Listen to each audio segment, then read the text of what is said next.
People look at me now, white-haired, steady hands painting gentle landscapes, and think I've lived a quiet, peaceful life.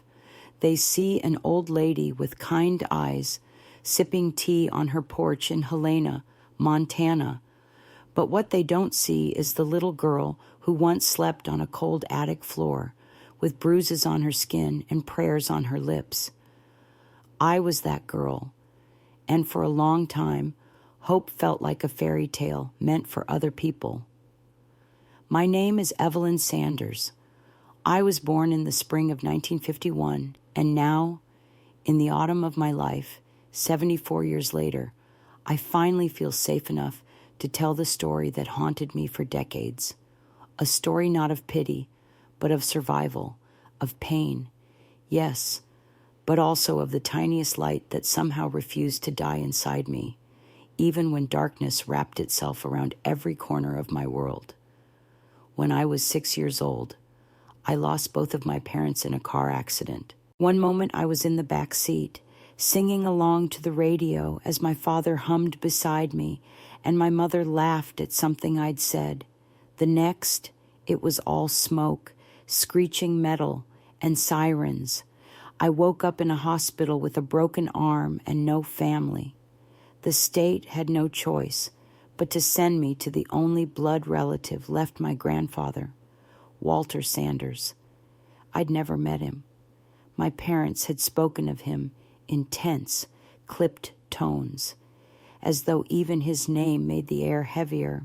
He lived alone on the outskirts of Helena, in an old 2-story farmhouse that groaned when the wind pushed through it. I remember the first time I saw him, tall, stiff as an oak, with deep creases carved into his face like someone had taken a knife to stone. He didn't hug me. He didn't say he was sorry.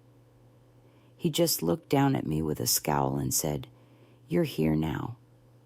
Don't expect much." He meant it. That night, he gave me a blanket and pointed to the attic stairs. "You sleep up there. Quiet. No mess. No tears." The attic smelled like dust and old wood. There was a thin mattress, a cracked window, and silence that pressed on my ears like hands. I told myself it was just for a little while, that someone, an aunt, a teacher, anyone would come get me. But no one did. Days passed, then weeks, then months. Walter wasn't just cold. He was cruel in a quiet, deliberate way. He didn't shout or throw things. He simply ignored me until I made a mistake, and then the punishment came swiftly. He had rules, so many rules. No noise after sundown. No speaking unless spoken to. No school unless he said I was allowed. And if I broke a rule, if I cried too loudly, or stepped into the kitchen without permission, he'd make me kneel on dry rice, or stand outside barefoot in the snow. There were no toys, no books, no hugs, just silence, chores, and pain. At 7 years old, I learned how to split wood, scrub floors with vinegar, and eat in total silence. I learned how to keep my head down, how not to flinch when his shadow crossed the room. I became an expert at making myself invisible, but inside that stillness, something else lived, a whisper, maybe, or a flicker, a part of me that still believed someone might love me again. I clung to it the way you cling to the last candle in a blackout. I didn't know it then, but that stubborn little hope would one day be the reason I survived. I used to draw pictures on scraps of paper I'd sneak from the kitchen, using bits of charcoal from the fireplace. I'd sketch little girls with wings, women in gardens, houses with open doors. It was my secret rebellion, my way of saying, "You don't own all of me." I'd tuck those drawings under the loose floorboard in the attic, imagining that one day someone might find them and know that I had existed, that I had hoped. But at that time, the world felt like it would always be cold. My grandfather's boots echoed on the stairs like thunder. My voice, if I used it, felt like a sin. Still, I kept drawing, and I kept waiting, because deep in my bones, I felt it. I didn't know when or how, but I knew something would change. Something would break through. Something or someone. And as strange as it sounds, I think that tiny belief was the miracle I'd been waiting for all along. Before the silence, before the attic, before the bruises and broken whispers, there was music. My parents weren't wealthy people, but they were kind and bright and full of laughter. My dad, Patrick Sanders, worked at a local lumber yard. He had the sort of hands that were always rough and splintered from the job, but they were gentle with me. My mom, Daisy, taught music to children at a nearby church and played piano like her fingers were made of melody. Our home wasn't grand, just a modest 2-bedroom house tucked behind a row of cottonwoods in Missoula, Montana. But it always smelled like cinnamon and lavender, and there was always some kind of music floating through the air, hymns, lullabies, or the off-key joy of my mom teaching me how to sing. I remember the day it all ended with painful clarity. It was a Sunday afternoon, late spring. The sun was just starting to sink behind the horizon as we drove back from visiting my aunt in Bozeman. My mom had brought along leftover cake wrapped in a tin, and my dad was humming a silly tune with the windows cracked. I sat in the back seat, tracing little hearts on the window glass with my finger. Then came the crash. A truck someone who'd been drinking ran a red light and slammed straight into us. I don't remember the impact clearly, just screaming metal, screeching tires. Then a stillness so loud it almost rang. I woke up in a sterile white room. My head ached. My arm was in a cast. And the first thing I asked was, "Where's Mama?" No one answered right away. Later, a woman with soft gray eyes, someone from Child Protective Services, I think sat on the edge of my hospital bed and told me in the quietest voice possible that my parents didn't survive the crash. I didn't cry, not at first. I just stared at her and waited for her to say something else. Something like, "Just kidding," or "They're down the hall." But that never came. They were gone, and I was alone. After the funeral, what little I was allowed to attend, they told me I would be going to live with my grandfather. I didn't even know I had one. When I asked about other relatives, they shook their heads. "You're only 6, they said. "You need family." I remember clinging to the nurse's coat, begging her not to send me to a stranger, but it didn't matter. No one asked me what I wanted. The day I was driven out to Helena was gray and windy. The social worker who accompanied me was kind but distant. She talked in soft tones about fresh starts and adjustment periods. I was too numb to respond. When we pulled up to my grandfather's farmhouse, I remember thinking the house looked like it had been forgotten by time. Faded green paint peeled from the wooden siding, and an old rocking chair sat lopsided on the porch. The land around it was bare, just hard soil and patches of stubborn weeds. No flowers, no color. Walter Sanders opened the door as if we'd woken him from a bad dream. He looked at me like I was already a burden. The social worker introduced me, tried to make polite conversation, but Walter didn't say much. He just nodded, grunted something about duty, and waved her away. Once she left, the silence dropped over us like a heavy curtain. He didn't ask what my favorite color was. He didn't offer a meal. He didn't even say he was sorry for my loss. Instead, he handed me a threadbare blanket and said, "Upstairs. Don't make noise." I walked up those creaky steps to the attic with tears stinging the corners of my eyes. I held the blanket close, like it might somehow keep the warmth of my parents alive. The attic was cold and dim, with one broken window and a bare mattress on the floor. There was no nightlight, no teddy bear, just shadows and dust. I cried for hours that night, biting my hand to muffle the sound. Every sob felt like a betrayal of my parents, like I was failing them by being here in this awful place.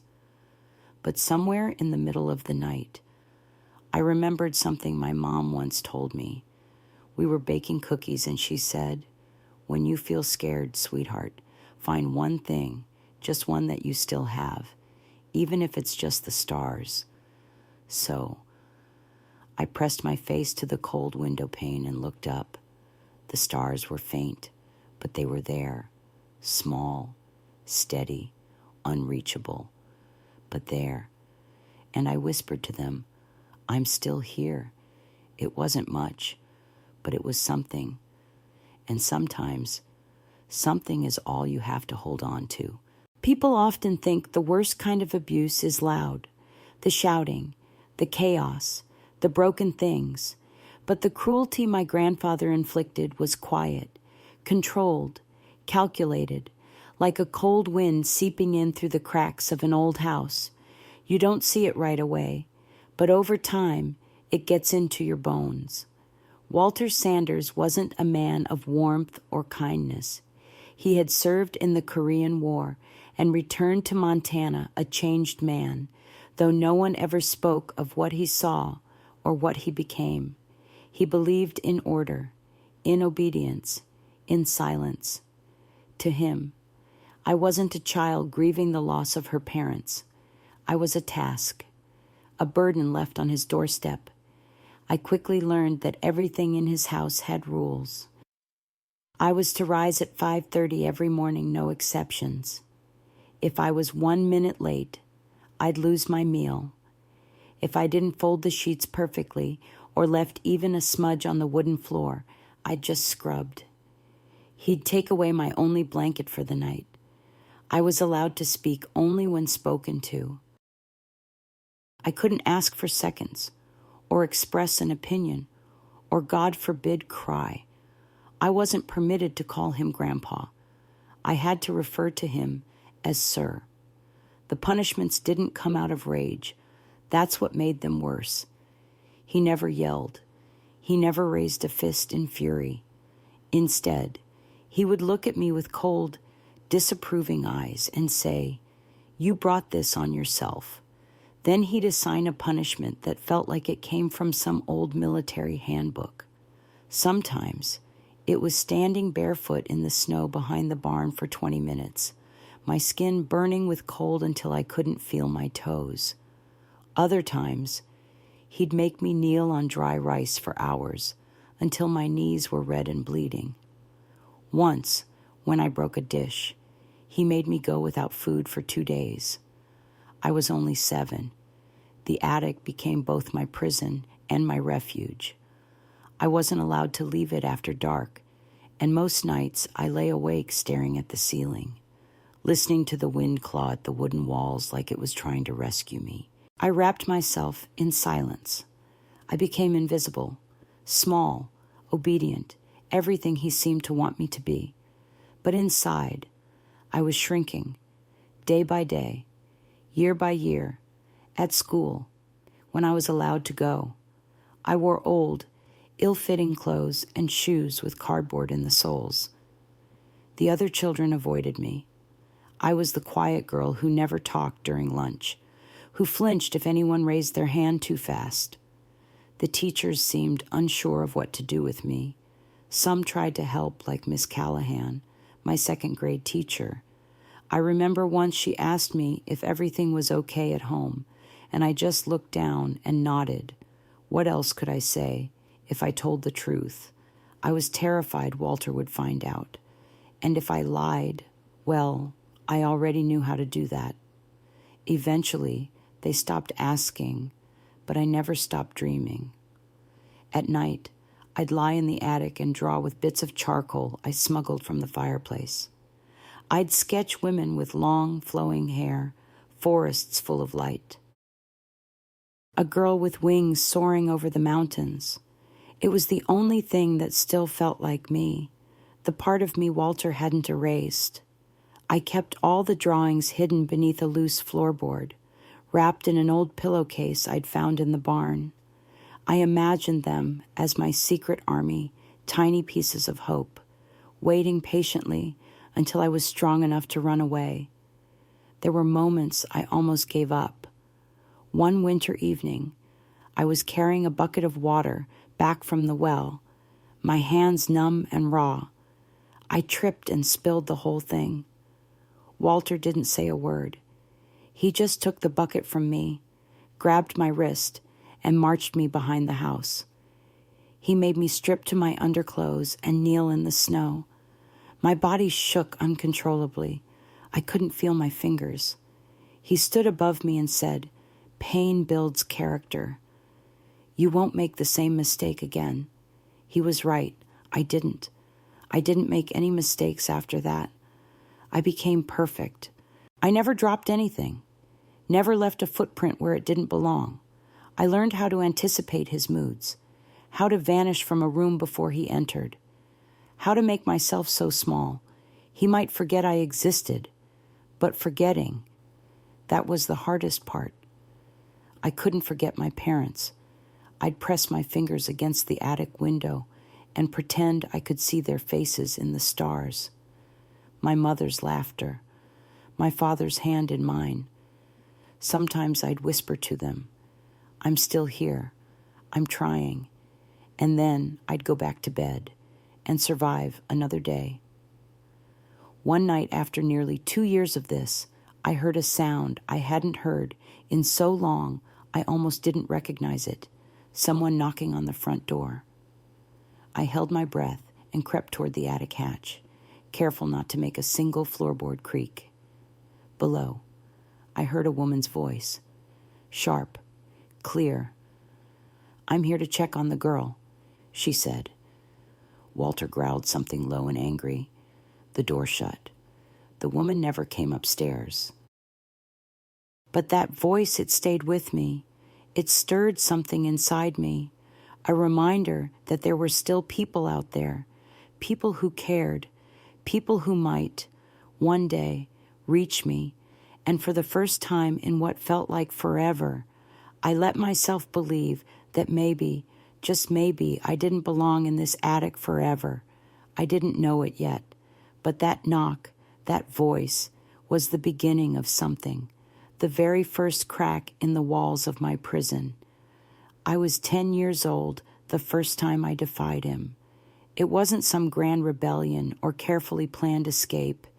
It was just a spark, a moment when something inside me refused to stay quiet any longer. I remember it clearly because the price I paid etched itself into my bones. It started with a drawing. That winter had been especially harsh. The attic was so cold that my breath hung in the air like smoke.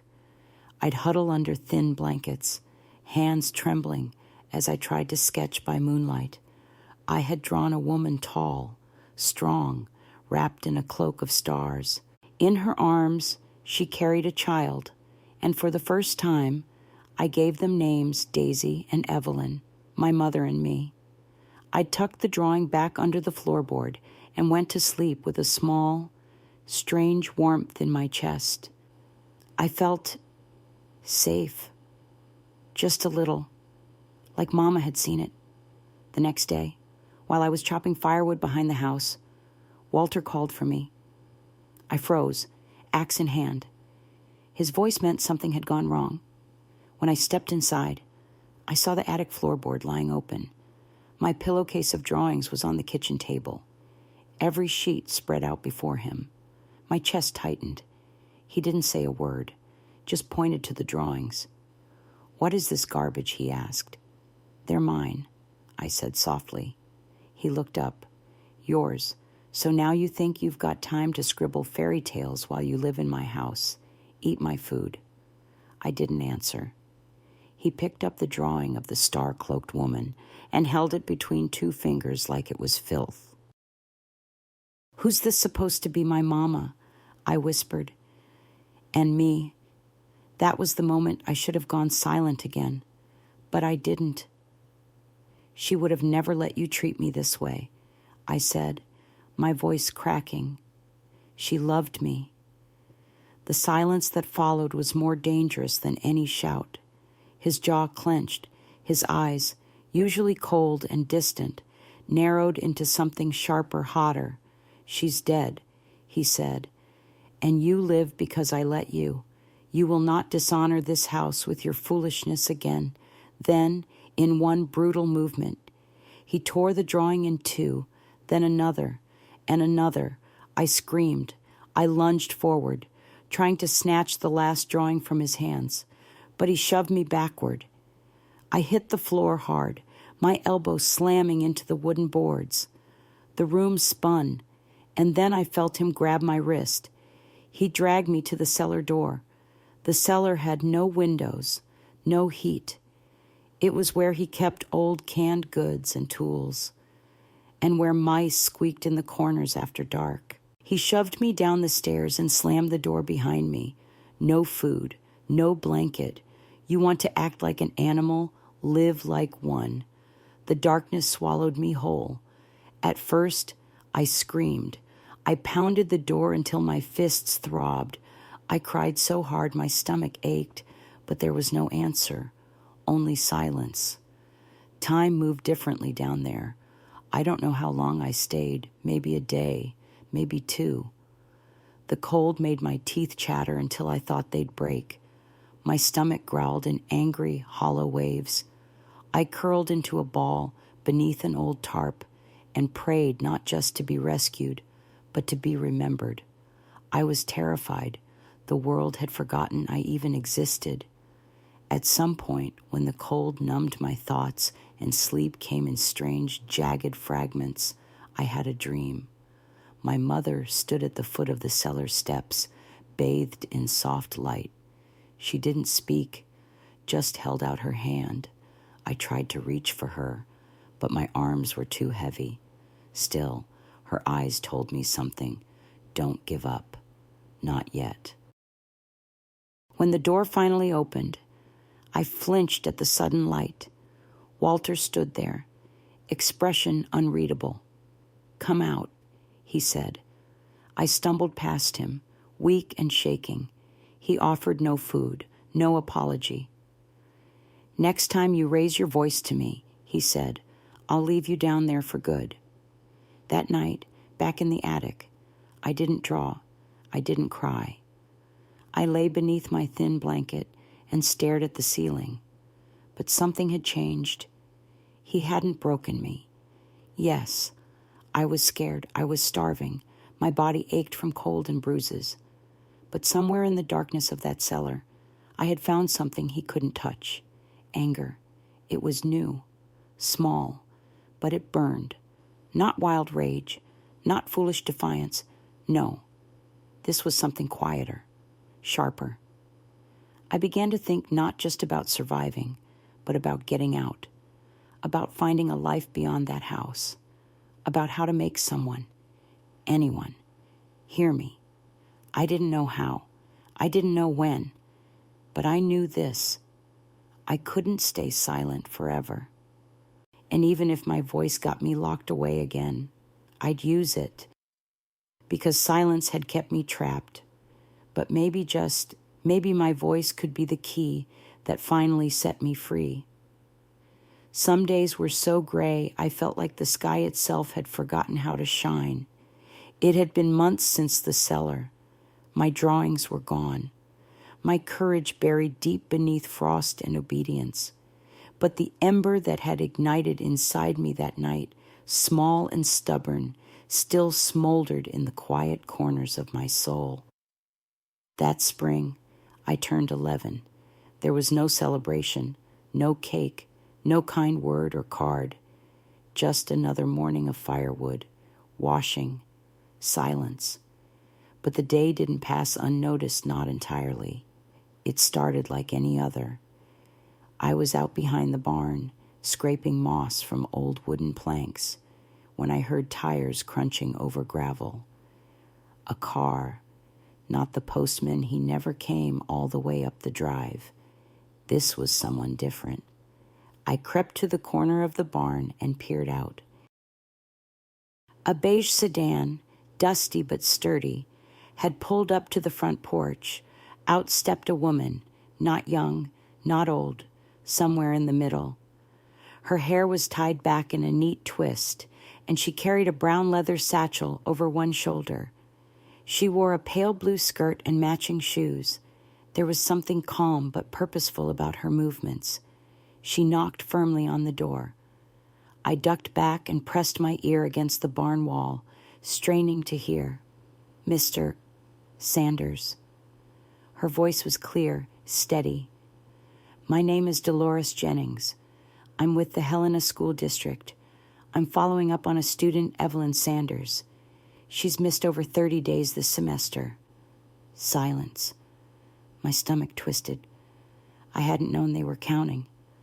Walter's voice came next, low and clipped. She's homeschooled now. She's still officially enrolled. Sir, state law requires documentation. May I speak with her directly? A pause. No. The door creaked, closed. I held my breath. Would she leave? But she didn't. I heard her knock again. Harder this time. Sir, if I'm unable to verify her well-being, I'm required to notify Child Services. That name, Child Services. It rang in my ears like a church bell in the middle of a nightmare. Then came the sound of the door opening. A longer silence. Words I couldn't quite catch. The woman speaking again, calmly but firmly. Walter responding with short, stifled anger. I peeked around the barn. Mrs. Jennings stood on the porch, her arms folded, unwavering. Walter loomed in the doorway, blocking it like a wall. I could tell she wasn't getting in, but she wasn't backing down either. Eventually, she turned and walked slowly back to her car, but just before she got in, she paused, looked back, and for 1 second, just one, her eyes met mine. I hadn't meant to be seen. I froze. A dirty child in hand-me-downs, clutching a rusted scraper in my bleeding fingers. But she didn't look away. She smiled. It wasn't big or showy. Just a gentle lift of the lips. But it wasn't pity. It was recognition. She saw me, and that changed everything. That night, Walter was in a foul mood. He didn't mention the visit, didn't say a word, but I could feel the storm brewing behind his eyes. He paced more than usual, drank 2 cups of strong black coffee before bed, something he only did when he needed to think. I lay in the attic, staring at the ceiling. I knew she'd be back. The question was, would he let her? The next morning came fast, and the sky brought rain, heavy, soaking rain that turned the dirt to mud and rattled the old tin roof like a warning. But mid-morning, just as I finished chopping kindling, I heard the car again. She returned. This time, she wasn't alone. Another car followed her, a darker sedan with county plates. A tall man in a tweed coat stepped out, holding a clipboard. My heart raced. They both approached the porch, knocked. Walter didn't answer. They waited, then knocked again. Finally, the door opened. This time, he didn't even pretend to be polite. I heard his voice through the rain, angry, sharp. I told you she's not available. You're not welcome here. We're not leaving until we verify the child's condition, the man said. We can get a warrant if needed.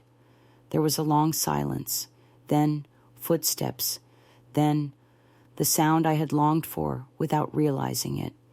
My name, Evelyn Mrs.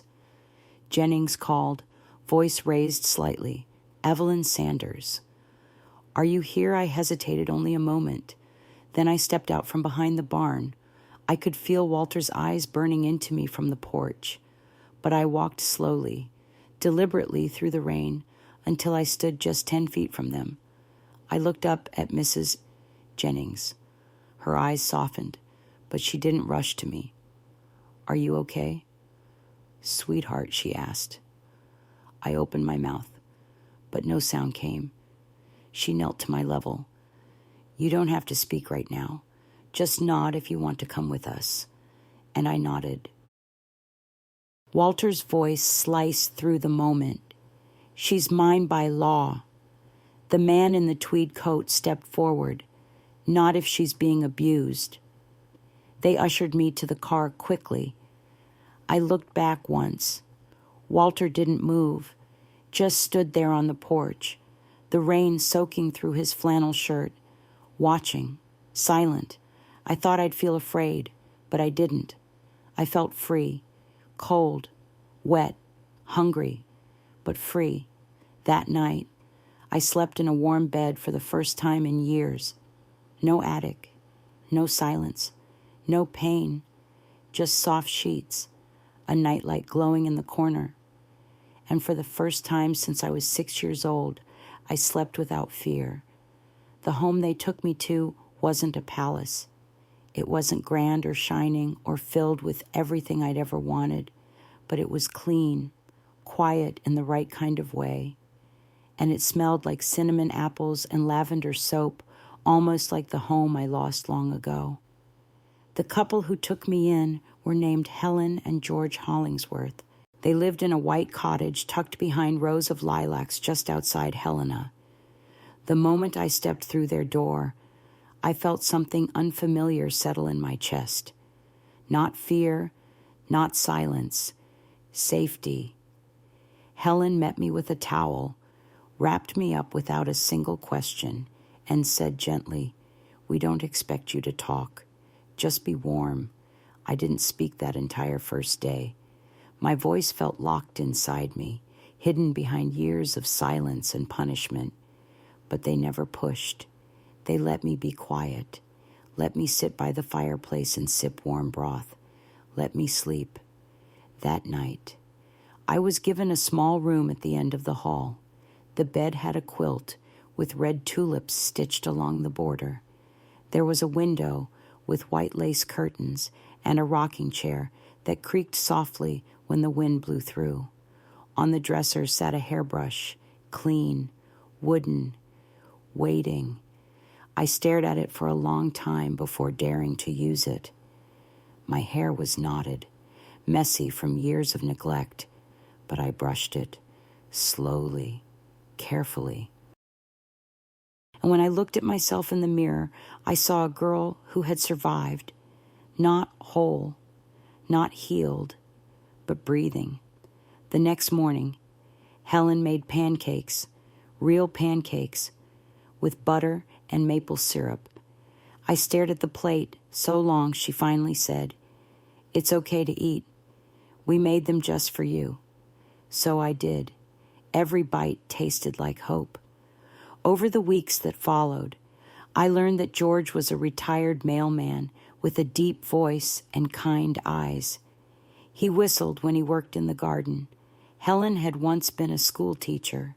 She baked something sweet nearly every afternoon: muffins, pies, banana bread, and always left a little out on the windowsill for the birds. They didn't talk much about what happened to me. Just once, George said, "You're safe here, and you're not alone anymore."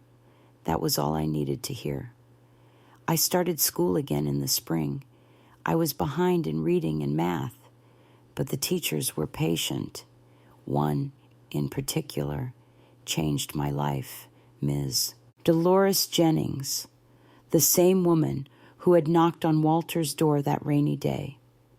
She smiled wide when she saw me at school, didn't ask too many questions, just handed me a set of colored pencils and a sketchbook one morning and said, "I've heard you're an artist." I stared down at the blank pages. My hands trembled.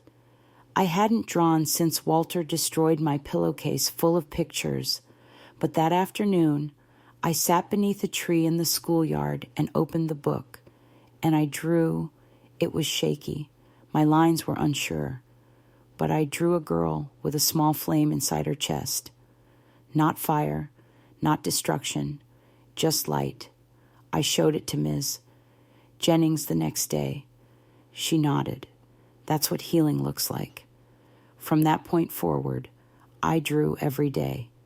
Helen set up a corner of the living room just for me with a little desk and a lamp and a fresh pad of paper every Saturday.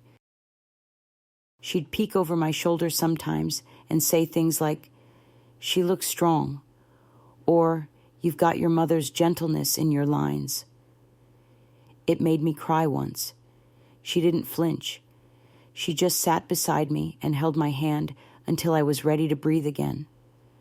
Summer came, and with it, something I never thought I'd feel again, peace. I ran barefoot in the grass. I helped George weed the garden. I fell asleep without nightmares. One evening, Helen brought out an old box from the attic. Inside were her daughter's art supplies. Her daughter had passed away many years before, an illness they never discussed in detail, but Helen said she would have wanted another little girl to use these. Inside were brushes, watercolors, a worn palette, even an easel. I stared at the box for the longest time. Then I whispered, for the first time in months, "Thank you." It was the first full sentence I'd spoken since I left Walter's house. Helen blinked back tears. "You're very welcome, Evelyn." That fall, I entered an art contest at school. The theme was bravery. I painted a girl standing in a storm, arms open, eyes lifted toward the sky. The lightning around her didn't strike. It illuminated. I called it "Still Standing." I won first place. Ms. Jennings framed it and hung it in the hallway outside the school library. Every time I walked past it, I felt taller. That year, I also started therapy with a woman named Marla, who specialized in trauma. She never made me retell everything. She just asked, "Where does it still hurt?" and let me point, sometimes with words, sometimes with pictures. I told her things I couldn't say to anyone else. I told her about the cellar, about the rice, about the drawing of my mother that he ripped in half. She listened, really listened, and she never once told me to let it go. Instead, she said, "You get to carry it differently now. That's what healing is. Not forgetting, just not letting it define you anymore." Years passed. But that summer, my first one free, remains the most precious season of my life, because it was the summer I remembered who I was before the silence, before the attic, before the pain, and for the first time, I allowed myself to imagine a future that belonged to me. For most of my life, silence had been my survival. It wrapped around me like a second skin, shielding me from pain, hiding my thoughts, dulling my memories. But as the years passed in the Hollingsworth home, that silence began to loosen its grip, and I found my voice again. It didn't come all at once. It came in whispers, in choices, in saying yes when asked if I wanted to join the school art club, in reading my poem out loud at a classroom presentation, in standing on stage, hands trembling, but not running away. And with each word I spoke, something heavy fell off me. Ms. Jennings remained by my side. She continued to encourage my art, but now she also nurtured something else, my ability to share my story, even in fragments. One day after class, she said gently, "Your drawings speak louder than most people ever dare to." I looked at her and asked, "Do you think they can help someone?" She smiled. "I think they already have." That question stayed with me. By age 15, I had a portfolio full of sketches, most of them dark and raw, but all of them honest. My favorite was one I called The Quiet Girl Who Roared. It showed a small girl standing beneath a towering figure. The girl's mouth was stitched shut, but fire poured from her chest, burning through the silence. That piece ended up in a local gallery for young artists. I remember the night it went up on display. Helen and George were there, dressed in their Sunday best, grinning like I had just won an Olympic medal. A stranger stood in front of the painting for a long time, tears streaming down her face. She didn't say anything. She didn't have to. That night, I knew I wanted to spend my life helping people feel seen. I didn't know yet how, but I had direction. In my senior year of high school, I was invited to speak to a group of 8th grade girls at a nearby school. Ms. Jennings had recommended me, saying, "They need someone real, not a textbook. Someone who's been through it and came out stronger." I was terrified. My hands shook as I held the microphone. My palms were damp. But when I looked at their faces, young, unsure, just like I once was, I knew what I had to do. I told them about the attic, the rice, the cellar. I told them about the woman who knocked twice. And I told them about the moment I saw myself in the mirror again and realized I was still here. When I finished, no one clapped at first. They were too stunned. Then, one girl, small, with nervous eyes, stood up and whispered, "Me too." That was the beginning of something. After graduation, I was offered a scholarship to the University of Montana to study art therapy. I cried when the letter came, not because I doubted I could go, but because a part of me, deep down, still marveled that someone thought I was worth investing in. Helen and George packed up the car and drove me to campus themselves. Helen fussed over my dorm room curtains. George gave me a little toolkit just in case. When they hugged me goodbye, I held on longer than I'd planned. College wasn't easy. I battled flashbacks, anxiety, long stretches of doubt.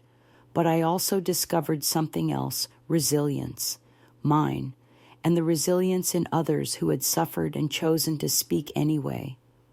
I worked with survivors, young girls, teens, even elderly women who had carried pain in silence for too long. Through art and shared stories, I helped them untangle what they'd hidden for years. Sometimes they sobbed while painting.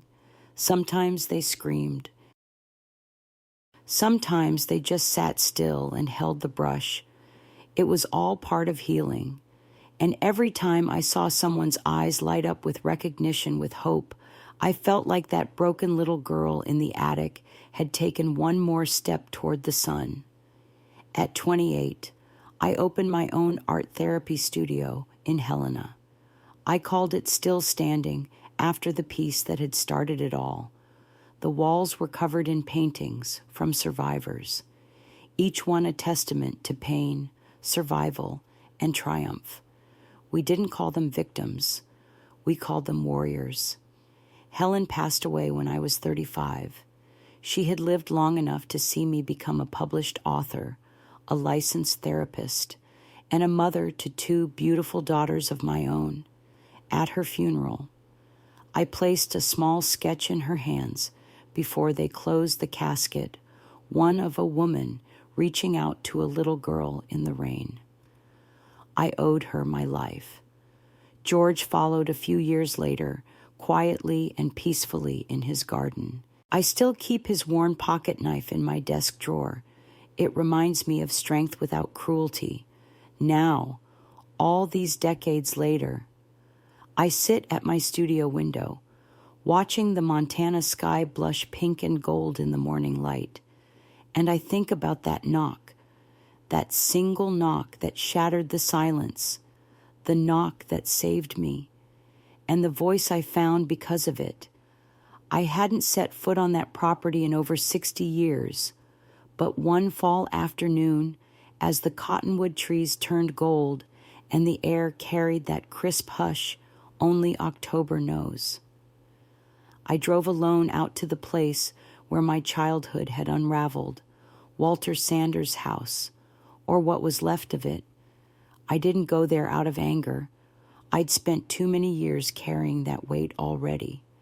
I went for something different. I went for release. The gravel road still wound through the dry fields like a scar across the earth. Weeds had taken over the path, and the mailbox lay on its side, rusted and barely legible. I parked a few yards away and walked the rest of the distance with slow, deliberate steps. The house stood in silence. Its green paint had long since faded into a patchy brown. Windows were cracked or missing entirely. The porch sagged to one side, and vines crept along the baseboards like the land itself was trying to reclaim it. Walter had died over a decade ago, alone in a state-run nursing facility. No visitors, no funeral, not even a newspaper obituary. The county had repossessed the property, but no one ever came to tear the house down. Maybe they didn't see the point. Maybe they were scared of what lingered inside. I stood at the edge of the porch, staring at the front door that once seemed so impossible to walk through. Then I stepped inside. The floor groaned under my weight. Dust floated in the shafts of sunlight like tiny ghosts. The air smelled of mildew and memory. I walked through the kitchen where he'd once torn up my drawings, past the dining room where silence had been a rule as strict as gravity, and finally, I climbed the stairs. My legs trembled, but I kept going, each creak beneath my feet echoing like a heartbeat.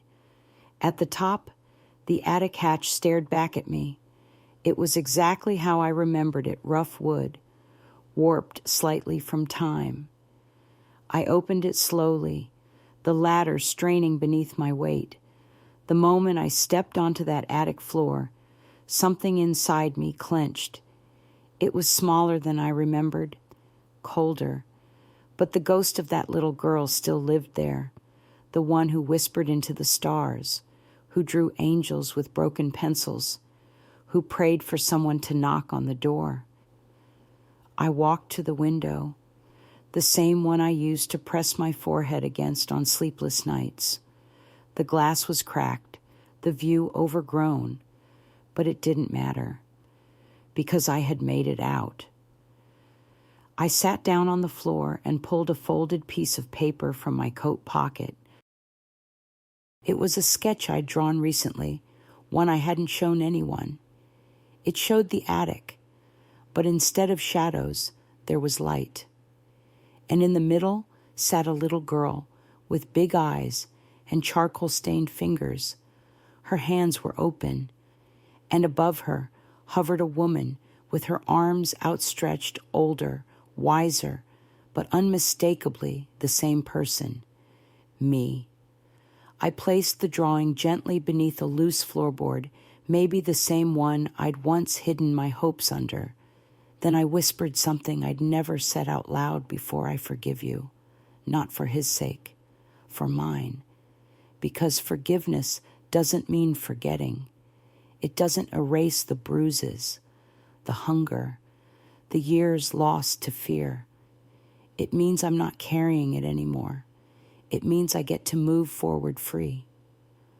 I walked down the attic ladder, out of the house, and back into the open air. As I stood there one last time, I closed my eyes and breathed deep. The wind was soft. The leaves rustled like applause. And somewhere far off, a meadowlark sang its lonely, lovely tune. I didn't need to come back here again. The past had its place, but so did I. And mine was far beyond this broken place. After I left that old house for the last time, I never looked back. I didn't need to. By then, my life had already been stitched together with something far stronger than pain purpose. In my mid-40s, I expanded Still Standing from a small art therapy studio into something bigger. With help from donors, former students, and a few determined survivors who wanted to give back, we opened the Lighthouse Center for healing, a warm, sunlit space where trauma didn't have the final word. It wasn't just for children. It was for anyone who had been hurt and silenced, no matter their age or story, abuse, abandonment, war, grief. We didn't ask for the details unless they were ready to share. We just asked, what do you need to feel safe? And we let the healing begin there. We had workshops for art, music, and storytelling. We hosted quiet rooms with soft lights and blankets for people learning how to rest again. We invited speakers, therapists, advocates, and survivors who had walked through fire and come out stronger. Some days, people came in with tears. Other days, they came in with silence. But always, they left with something, a painting, a word, a spark. I made it a tradition to hang a new piece of survivor-created art in our front hallway every month. The only rule was it had to speak of hope, not perfection, not neat endings, just hope, the kind that flickers even in the darkest corners. By the time I was 60, we had served hundreds of people from all over Montana and even out of state. At our 20-year anniversary celebration, one of my first students now, an art therapist herself, stood beside me, tears shining in her eyes. "You saved me," she said, "not just with your art, but with your truth." I smiled and shook my head. No, I told her, "You saved you. I just turned on the light." That's what Still Standing in the Lighthouse had become, a place where lights came on softly, slowly, in people who thought they'd never see anything but darkness again. I never stopped drawing, never stopped telling my story, and I never stopped believing that even a whisper of hope could change a life, because I was living proof. Now I'm 74. The lines on my face have deepened, not from bitterness, but from a life lived fully, honestly, freely. When I look in the mirror now, I no longer see the little girl in the attic. I see a woman who refused to disappear, a woman who walked through darkness and came out with light cupped in her hands, ready to share. I sit most mornings on my porch in Helena, a mug of tea warming my hands, the quiet hum of birdsong filling the air. Sometimes I look up at the sky and whisper, "We made it, Mama," because I believe she walked with me, somehow, all those years. I have 2 daughters now grown, fierce, kind. They've never known the pain I knew. That was my promise to myself. And to them, I broke the chain. I stopped the cycle. I planted something new. And when I see them raise their voices, hold their heads high, speak out for others, I know the seed of courage I once buried in an attic floor has blossomed into something far greater than I ever imagined. Some nights, I still dream of the house, of the attic, of the rice and the cellar and the cold. But the dreams have softened. They no longer grip me with fear. Now, they feel more like reminders. Reminders that even the cruelest chapters can become part of a larger, redemptive story. That even in a place built on silence and fear, a knock can come, a voice can call your name, and you can answer it. Because the truth is, healing isn't a destination. It's 1,000 tiny choices every day to reach for light instead of darkness, to speak instead of shrink, to believe, even when you've been taught not to. If my life has taught me anything, it's this: sometimes all it takes is one person who sees you, one person who doesn't turn away, one knock, one whisper, one hand reaching back through the shadows to say, "Come with me. You don't have to stay here. To anyone listening right now who feels like they're still locked in an attic of their own, emotionally, physically, spiritually, I want you to know your voice matters. Your pain is real, but so is your power. You are not alone, and you don't have to be perfect to be free. You just have to begin. Even if it's with a whisper, even if it's with a drawing on the back of a napkin, even if it's just opening the window and letting the stars know you're still here. You are. You're still here. And that matters more than you know. If this story touched something in your heart, I invite you to share your thoughts below. Whether it's a memory, a lesson, or just a feeling, your voice could be the knock someone else is waiting for. And if you'd like to hear more stories of survival, strength, and second chances, don't forget to subscribe to the channel. Your presence here means more than words can say. Thank you for listening. Thank you for believing. And thank you for being the light someone else may one day find.